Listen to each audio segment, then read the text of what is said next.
We've got some breaking news for you this morning, some news that is too big to wait, frankly, until the podcast drops.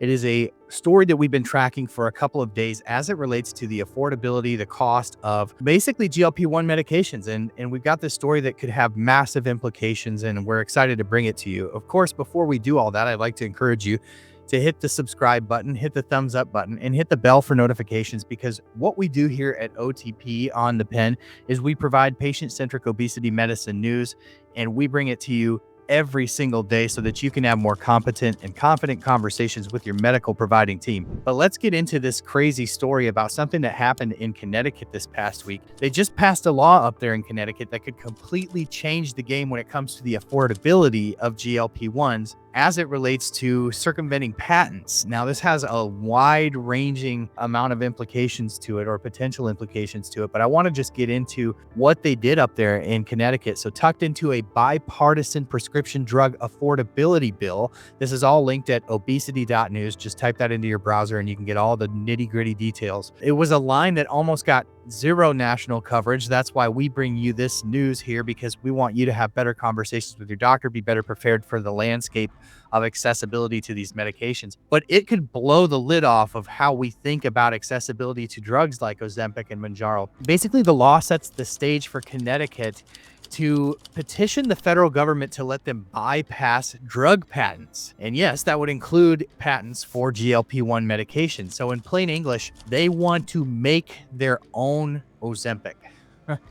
And they're not just talking about it. This is law now.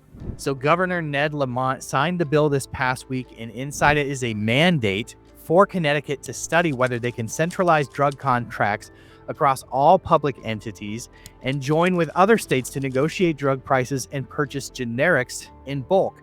It also includes a drug discount card program, new rules on pharmaceutical marketing, and a directive to investigate how to push doctors towards generics the moment a patent expires. So it's a full court press, but the headline here is basically baked into this law here, and we picked it up from basically a video on TikTok put out by a lawmaker in Connecticut, where they acknowledged what millions of us already know, that these medications are just unattainable for hundreds of thousands of people. This lawmaker essentially said that $150 million is the tab annually for Ozempic alone in Connecticut alone. So in other words, Connecticut pays $150 million a year just to cover Ozempic. And while this is required by the federal government for them to cover it, it goes completely unfunded. The state is picking up that tab. So they're looking for a way out. And what they found was this rarely used federal provision that allows government to override patents if it serves the public interest. And that power has been used before during health crises, during war, but now Connecticut wants to use it to take on the obesity crisis. So what they say here is that they will actually ask the Trump administration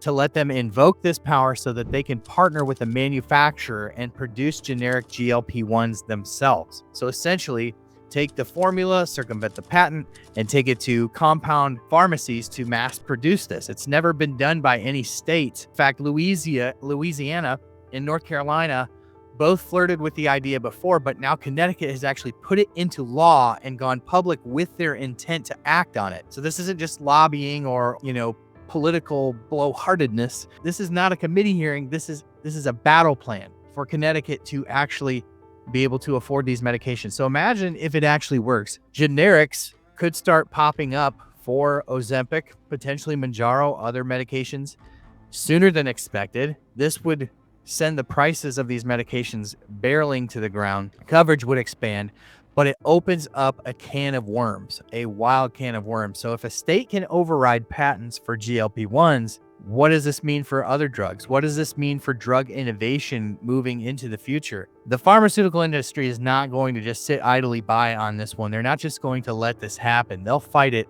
tooth and nail. And so to me, that makes this a long shot for actually working. And ultimately, patients just kind of get caught in the middle again saying, hey, are we going to get this medication? Are we not? Can we afford it? Can we not? But the fact that these questions are now being asked because the GLP-1, the effectiveness of GLP-1s and the cost of GLP-1s has forced this into the public conversation. The bottom line is this opens up a national conversation for something that needs to happen.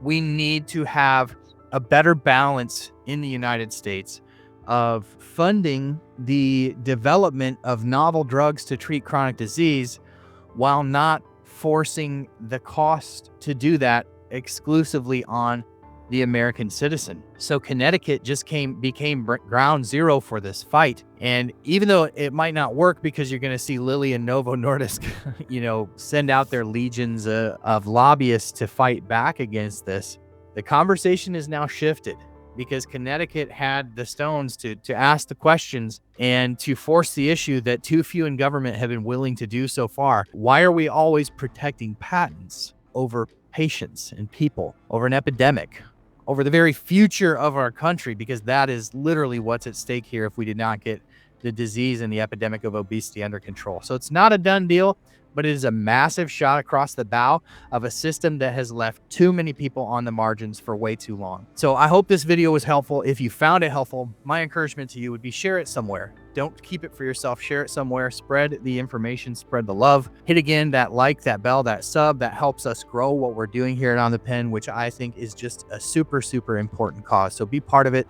Jump over to obesity.news if you want to support us financially for $12.99 a month.